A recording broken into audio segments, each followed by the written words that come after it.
Hello, mayong buntag. Manetong siling Bisaya na nahinog. Unhan lang tas pirok-pirok. Suga mga o ng langgam nga pirok-pirok ni. Okay sa dini nga variety kay dagko siya.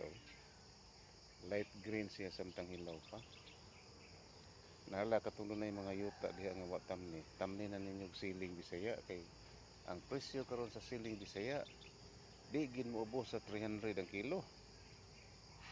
So na kay mga 1/4 hektar matamna na nimo mga 2,000 ka punuan.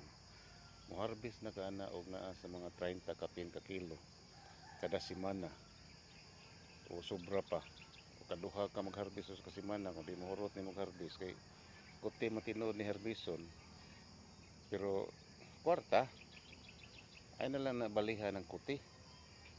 Ay importante nga makatanom ka. Sama ani nga klases variety dahaning variety ang Bisaya pod kani nga kuha sa kulsagol ni ako natanom ron.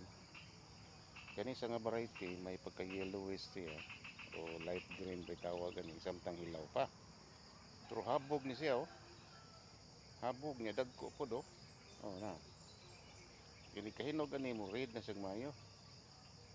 Ang problema nako karon diri kay langgam nga pirok-pirok kusog kay mukaon ani. Oh. Naay makita na kong mahinog, nakauno na pirok-pirok sama ani na. Wa na bunga. Bungangon na lang nabilin. Kaon na pirok-pirok. Lahi sa ni siya klase sa iyang bunga kay dili siya straight may pagka bulky sa ni. Oh, pero busok kayo bugat ko ni. Busok man na busok. 380 kilos ang kilo.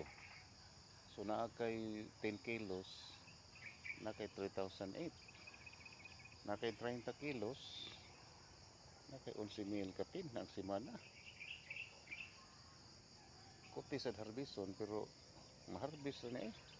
Nahinayan lang, di ba? Okay, hila pananom na mo. Mahal man din kagwangan ning siling Bisaya. Ato ra man ning pasagdaan disregard sa nato ni pero pagkadako ag value diay ni. Usay moabot pa kuno nig 1,000 kapin ang kilo. Bastang haya-haya. Nahala, sige pananom na mo. Bye-bye.